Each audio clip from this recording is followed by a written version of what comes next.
Good evening, everyone, from St. Augustine, Florida. Current location, Potter's Wax Museum. We'll be back here momentarily for a little ghost hunting tonight, doing a little ghost tour up in St. Augustine. A week and change from Halloween. But first, the quest for pizza.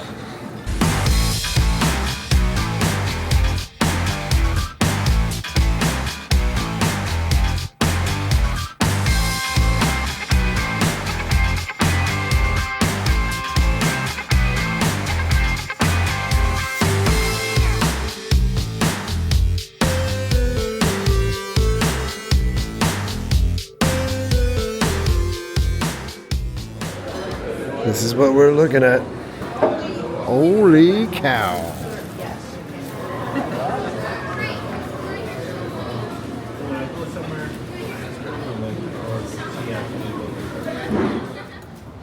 Pizza was great. Now the quest begins. Ghost tours everywhere. I believe we've done that pub crawl tour that they're doing there now. I assume it's the same. And more ghost tours. We've passed by about 4 of these so far. This entire area is basically surviving on bars, restaurants, and the lure of ghosts and haunts. Do you see anything out there? This is Huguenot Cemetery. Look at what we're able to see on the SLS. It's clearly somebody with arms and legs and a head. There ain't nobody out there in real life. Look at this. Yeah, you just moved them away. It's right at that tree. Yeah, I know. You just moved it to the point where I couldn't see it. When you Oh my goodness. No, I wasn't. Oh, and now the street light went out. And right away, I see a man spinning around and dancing out there. We've arrived at our destination, Old Town Trolley, for Ghosts and Gravestones.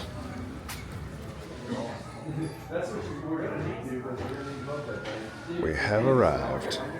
So you could download their app and play a little game, catching ghosts while you're out on the tour. There's all kinds of merch in here. Books. Tarot decks. Knick-knack, paddywhacks. She's here. We're heading into our staging area.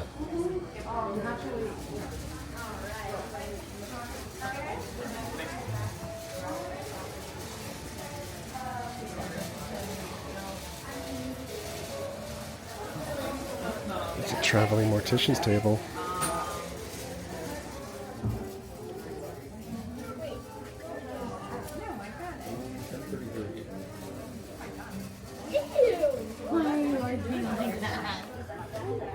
There's a witch.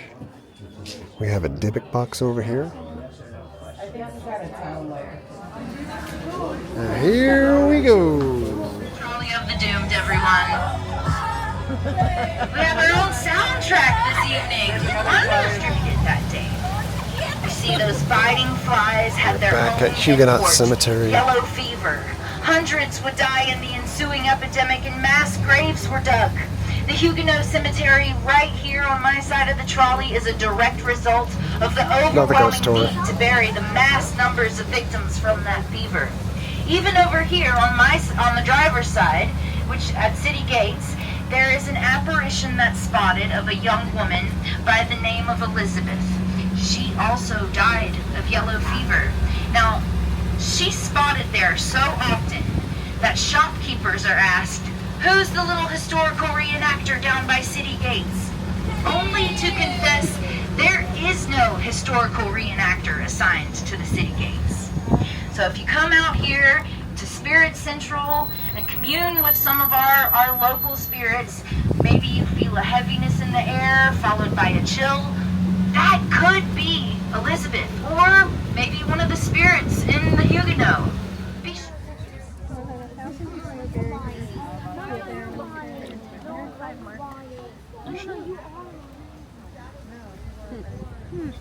And then that was when? What period? 1884, and then... There's layers of people buried on top of each other here, but more importantly,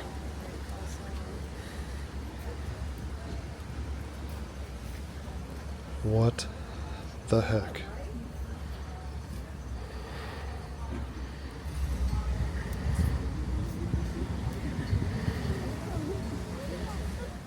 What the heck?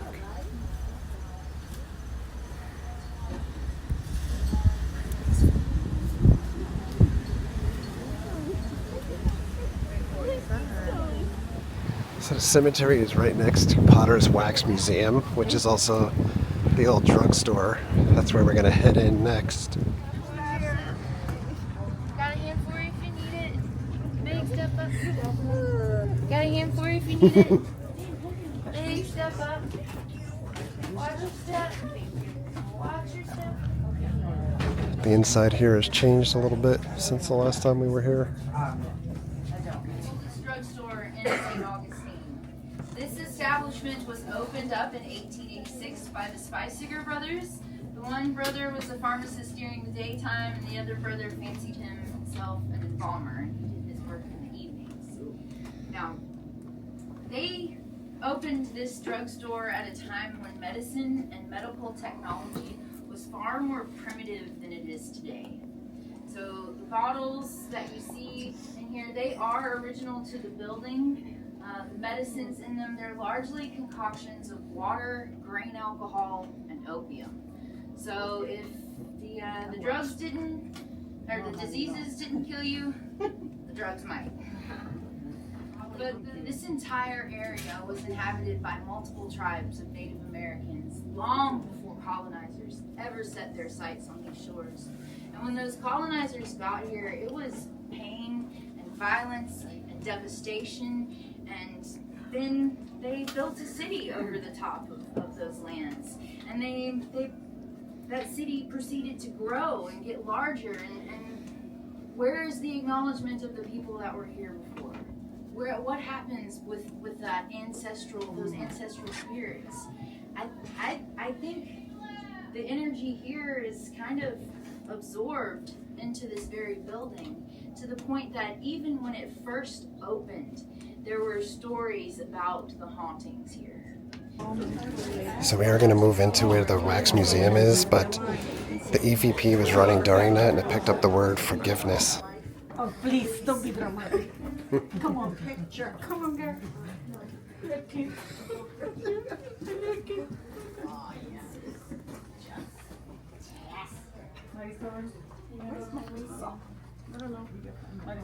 Super creepy.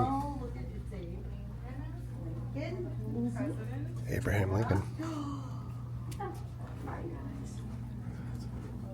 The founding fathers.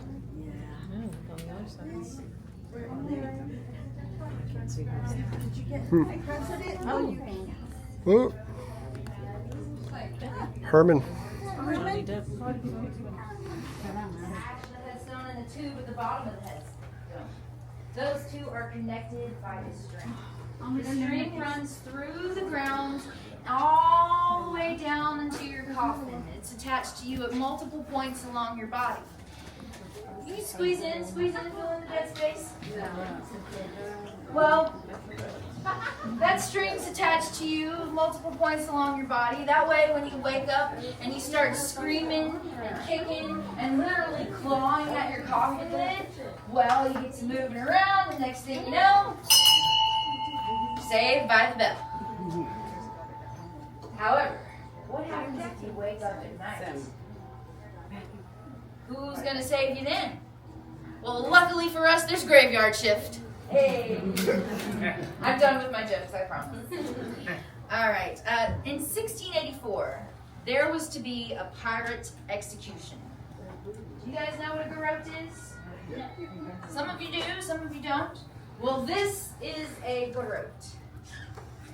Back then, the Spanish they were regularly embarrassed by pirates. And they just happened to capture a pirate and his crew north of here at Villano Beach. Well, the crew was sentenced to 10 years hard labor, but Andrew Ranson was sentenced to a different fate entirely. He was to be put to death via method of garrote, which is a very painful, long-suffering form of death. And it was meant to be a public spectacle for all the other pirates to see, a lesson for them to learn. Now, what's your name? Bobby. Tonight you're going to be Andrew Ranson. Alright, if you would please step right up here. Put your back right up here. We got some steps. Put your back right there against that pole. And yes, this is how it went down, folks. The townsfolk gathered, and you guys will play the role of the townsfolk. And this was a very exciting occasion. Everyone gathered.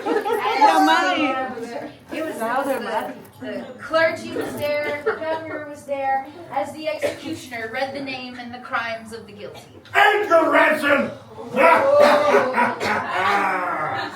Andrew Ranson, you no good varmint. Excuse me, pardon me. You have been found guilty of the crime of piracy and sentenced to death by garroting. This rope pulled through the hole in this post will now be pulled around your no good thieving neck and tied off with a bat. It will then be twisted and pulled tighter around your no good English neck until you die. Why, one of three ways: bleeding, suffocation, Yes. or the crowd favorite, Oh, nice. Yes. Pop it off. decapitation!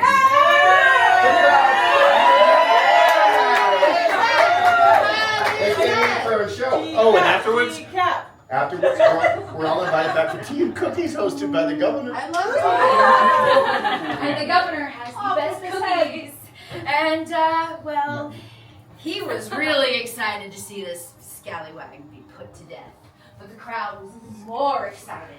They were so excited, they took bets to see how many turns it would take before he met his fate. Now, the executioner gets paid by the turn, so the higher the better. Let's hear those bets. 10! Good, these are good numbers. 100. Well, with the first turn. But before there's a memo today. We have to ask this question. Sometimes some of the tour guys have forgotten. For insurance purposes, as well as historical accuracy, I have to ask this question. Are you ready to rumble? Yeah! Well, first, turn in the row. Of course, braided fibers bit at his neck. Nope. I still remain relatively calm. Got some room here. Come on. Hey, on. You don't really want me to use the real laser. We're heading back to the bus. So, there is some interesting information in there, but delivered in a very hokey way still. That was my biggest complaint the last time we did this tour. His bits and pieces were just as pink and fleshy and moist as the day they put him in there, like no further decomposition had happened in 100 years. There's news articles on it and everything. The church was satisfied, so they put the bishop back in his coffin, and you saw him today rest in pieces. Now, we're traveling along the bayfront. Many of these old buildings on the driver's side have been here for a very, very long time and have their own unique cast of ghostly characters. But there's a spot on the driver's side that'll be coming up. We'll point it out to you. The Casablanca Inn.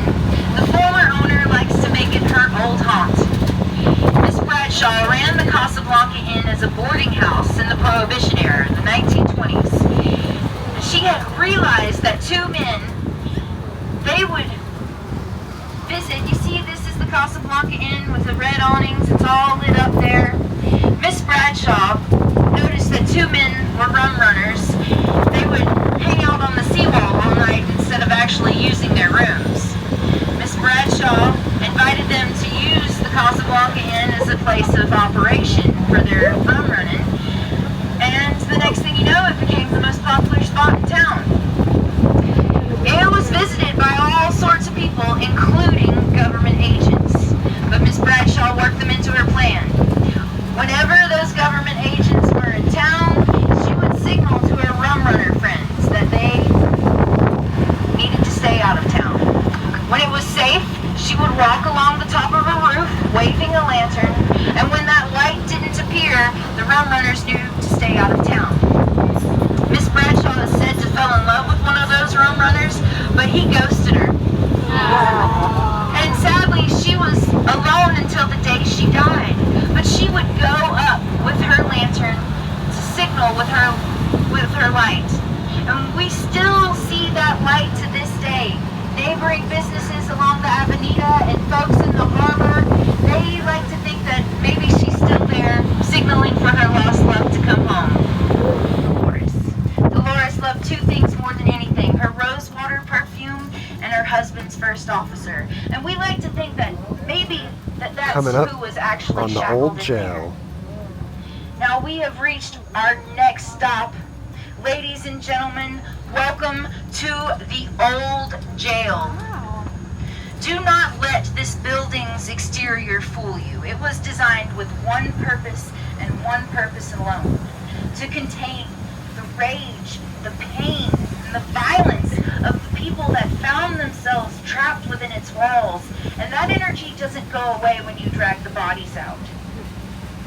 In 2010, a local paranormal investigation team conducted an investigation here on death row, and they captured the answer to one of our most often asked questions: how many people officially died here?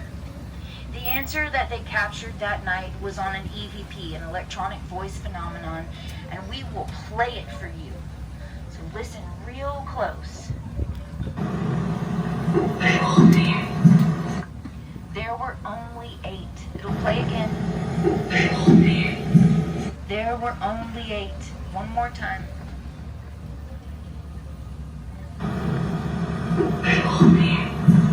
There were only 8. Now, we may never know exactly how many poor souls met their end here, but what we do know, and what that EVP confirms, is there were only 8 official executions that took place here at the old jail. Here in this jail should have never even been here in the first place. There were even children here as young as 8 years old. I'm not sure. But I'm sure it wasn't Anything serious enough to be here. The longest that anyone actually stayed here was around 2 years, because the conditions were so horrible that no one survived past that. There's glass on the windows now, but there wasn't glass on the windows then. And so anything that was outside could go inside.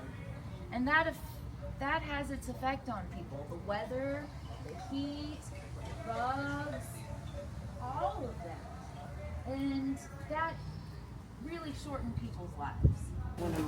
We're heading in.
Lights are not supposed to be doing that.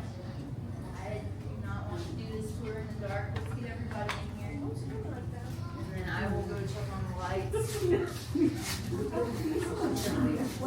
Yeah, I'm afraid. Just for a moment. The light, the box is around the corner, so I should just be able to check it really quick. Let me get into it. Alright. Got everybody in here? Just a couple.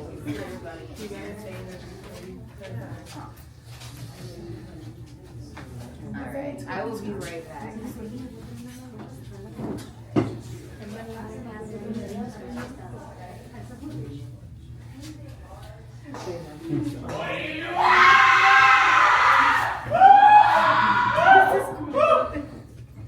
What are you doing in there?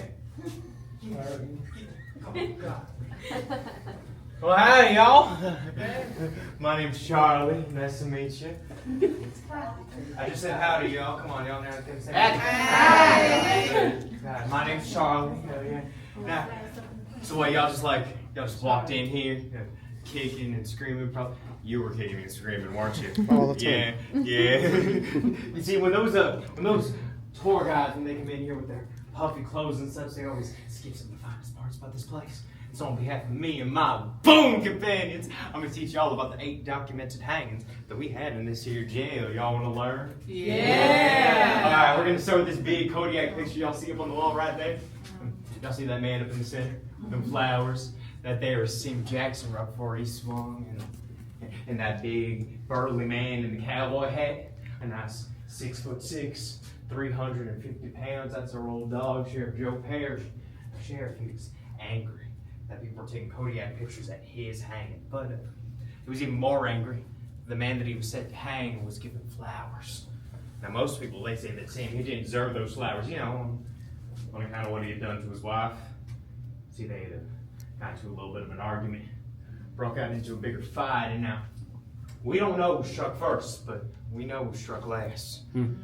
Grabbed a straight razor from somewhere in the house, started hacking at her throat until that razor blade got stuck right here in the back of her collarbone. A couple neighbors came in to see what all the commotion was about, and they saw Sim carrying his wife's body with her head hanging by a thread.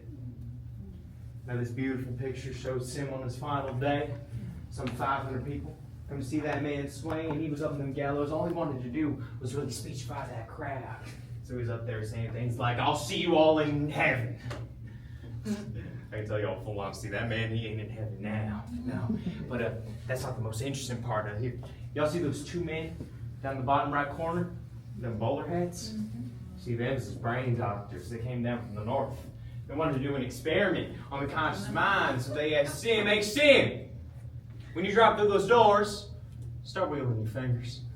They wanted to see how long that man could hold on to his conscious mind. So sure enough, they pulled that lever, Sim dropped him. Sim started wiggling. Wiggling and wiggling. How long do you think he'll wiggle his fingers for? A minute. 14 minutes. Was I asking y'all? 10 minutes. 10 minutes. You're very close. So for 11 whole minutes, Sim was dangling there, wiggling his fingers. You were very close. You not so much. Time to go upstairs. Sit right here, you sit down, you go right into that beautiful chair. Watch everything. Got into the cell.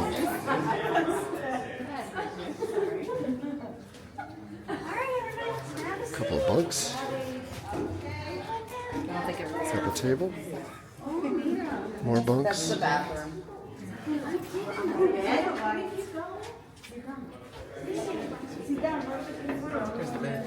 More bunks.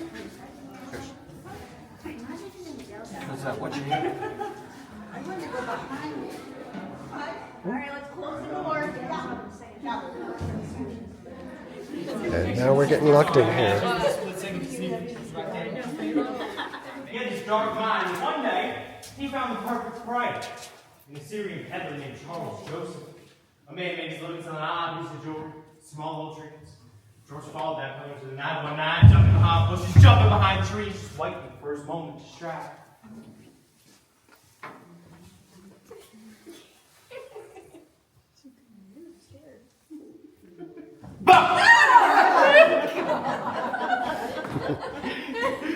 No, but George, he jumped up onto that wagon, he cut that pillar from navel to neck. But he wasn't done. No, he had to reach into that man's insides and pull out his entrails one by one until his insides became his outsides. On top of it all, he took the man's own wagon out into the field to bury the remains, and George, he thought he got away with it. Although he didn't take into account the fact that the horse might have gotten hungry. And it did. Led that buggy right back into town, leaving a gruesome trail to where that man had been robbed and murdered. Cruel to die. Even for a peddler. Alright, I got a quick question for y'all. Quick show of hands. How many of y'all would say you're innocent? Solid 2 hands. Wow. Okay. This is what the jail cell looks like. A little lit up.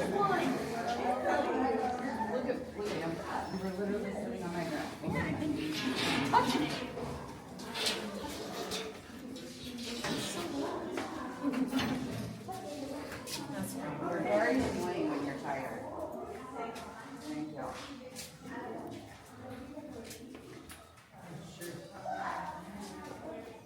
The sheriff is up there. Hey, use some handrails. I will string you up there myself. We're heading down. You're dirty.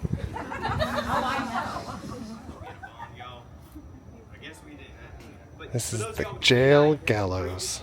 Right down here in the bottom right corner. What's that say? That's right. I hanged too. Sure did. Although me, I ain't like all those other men I told you all about in there. I ain't nothing like. I mean, I did kill a man. I did, but I had my own justifiable defense. I had, how do I? Out of school, burning them. So, a lot of stories, but That's me that is EMF justifiable hasn't gone off at all. to a jury. No. No SLS here either. The day my hanging, it came soon enough, and I wasn't feeling too well. Now, if y'all read the rules right, you know they ain't supposed to hang a man if he ain't in good health. For me, I was passed out. They sent 2 men into my cell to grab me by the ankles and drag me out here unconscious. Only they ran into a problem and they couldn't get me to stand up straight. But the sheriff, he always had a solution, right? Turned to his right hand man and said, "Get me aboard." They lashed me to that board, got me noose high and ready to drop. They pulled that lever and I dropped. Only they forgot to take into account the added weight of the board because the rope was snapped and I fell. Right there. Where y'all two are standing, alive. So what, y'all just gonna stand on my body? Come on, get on my body! Get out, move! God! Disrespectful God, who raised you? And we're heading back to the bus. So the folks that are heading in there now are going to be inside the jail for 2 hours.